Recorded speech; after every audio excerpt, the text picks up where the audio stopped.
গত জুলাই দেশব্যাপী শুরু হওয়া ছাত্র আন্দোলনে সমর্থন দেন বিভিন্ন শ্রেণী পেশার মানুষ। ব্যতিক্রম নয় চিকিৎসক সমাজও। বিভিন্ন সময়ে শিক্ষার্থীদের ন্যায্য দাবির পক্ষে নিজেদের স্পষ্ট অবস্থান ব্যক্ত করেন তারা। সরকার পতনের ৩ দিন আগেও কেন্দ্রীয় শহীদ মিনারে কর্মসূচি পালন করেন চিকিৎসকরা।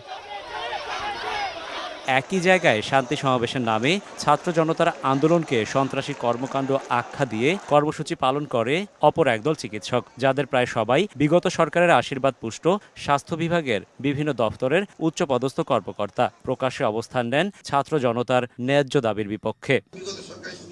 গত ৫ আগস্ট আওয়ামী লীগ সরকারের পতনের পর স্বাস্থ্য অধিদপ্তরের মহাপরিচালক পদে নিয়োগ পান অধ্যাপক ডাক্তার রোবেদ আমিন। শুধু তিনিই নন, ছাত্র জনতার বিপক্ষে অবস্থান নেয়া আরও বেশ কয়েকজন কর্মকর্তা এখনও রয়েছেন বহাল তবিয়তে। শনিবার জাতীয় প্রেস ক্লাবে এক সংবাদ সম্মেলনে এসব নিয়ে প্রশ্ন তোলে বিএনপিপন্থী চিকিৎসকদের সংগঠন ড্যাব।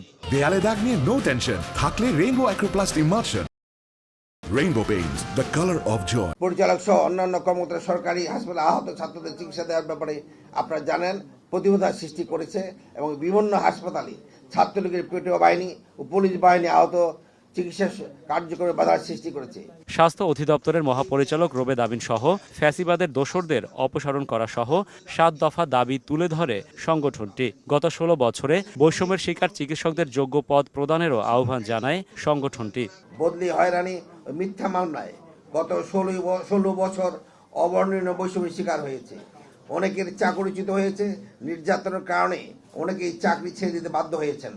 তারপরও গণতন্ত্র পুনরুদ্ধার আন্দোলনে ডক্টর ইসলাম বাংলাদেশ ড্যাবের চিকিৎসক বৃন্দ সক্রিয় ভূমিকা পালন করেছে। দুর্নীতিমুক্ত ও গণমানুষের আস্থা ফিরে পেতে পুরো স্বাস্থ্য খাত ঢেলে সাজাতে বর্তমান অন্তর্বর্তী সরকারের প্রতি আহ্বান জানান বক্তারা।